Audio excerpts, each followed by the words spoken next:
It's a multiple choice question. They provided us with graphs A, B, C, D, E, F. And we want to figure out which one of these is negative x to the fourth minus 3x to the third. The first thing that you want to do is decide on the end behavior. And that has to do with the degree of the polynomial and the sign of the leading coefficient. This one here, the x is to the fourth power. So the degree of this polynomial is 4. The number in front of x to the fourth is -1, because there's a negative right there. Okay, then from that information, first off, the degree is even, and the leading coefficient, more specifically, is negative. Now, when a function is even, then either both sides are both up or both down.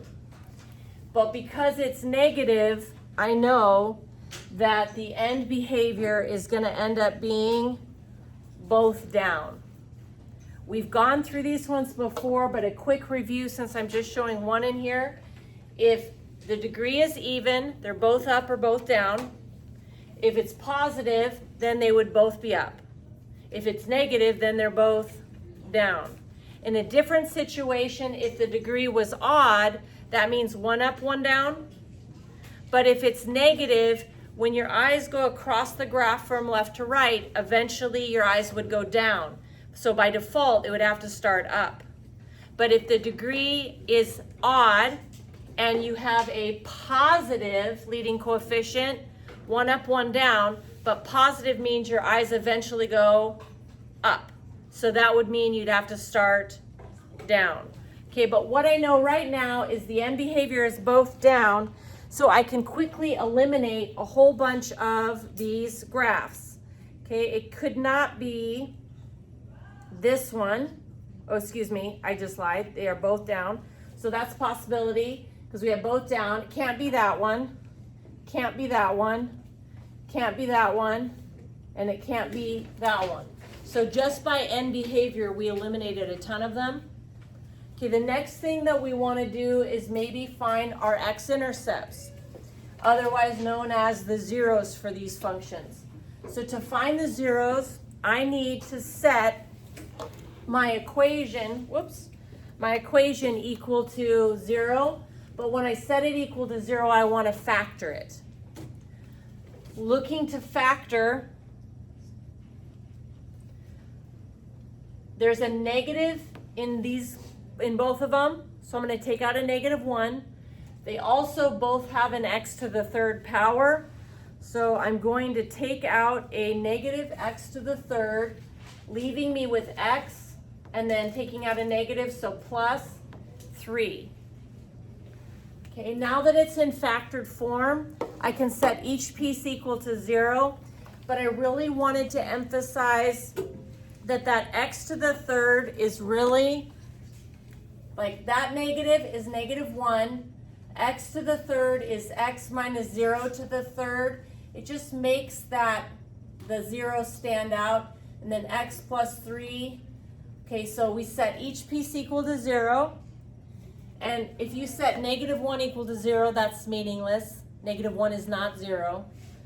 I set x minus 0 equal to 0 and I get 0. And I set x plus 3 equal to 0, and I get -3. Now, these are my x-intercepts, and that hasn't really narrowed this down much because my options here, I have an x-intercept. I know this is really tiny, but I have an x-intercept at -3 and at 0, and here I have it at -3 and 0. So I haven't narrowed it down. I need the multiplicity. And the multiplicity is how many little mini equations did I solve to get -3? Well, this is to the first power, so I only solved x plus 3 equals 0 once. So the multiplicity there is 1. If you have an odd multiplicity, then the graph slices through at that x-intercept. So notice I can already say that this has to be my answer because at -3, the graph is slicing through. But here at -3, see how it's bouncing off? So I know it's going to be this one. But just to finish the thought, even though I do know the answer right now, this one here, when I set x to the third equal to 0 and solve, or x minus 0 equal to 0 and solve, I got this answer 3 different times. So it has a multiplicity of 3. Again, an odd multiplicity, it slices. So notice that at, just zooming in here, I have it slicing, oops, sorry. I have it slicing at 0. I have it slicing at -3. The end behavior was down and down. And I've got my graph. The one extra thing you sometimes need to do to narrow it down further is how many turns that the graph can have. And the number of turns that a graph can have, the maximum number of turns is going to be 1 less than the degree. So the degree is 4. Maybe I should put my arrow pointing more like that. Okay, so the degree that I'm referring to, so I have 4 minus 1, which is 3. So we have at most 3 turns. That doesn't mean for sure you have 3 turns, but you can't have more than 3. If I look at this particular graph, the only turn that I have is right there.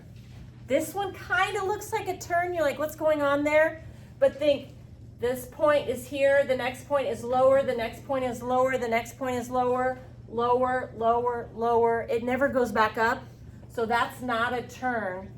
So this particular one has 1 turn, which is fine because we can have at most 3.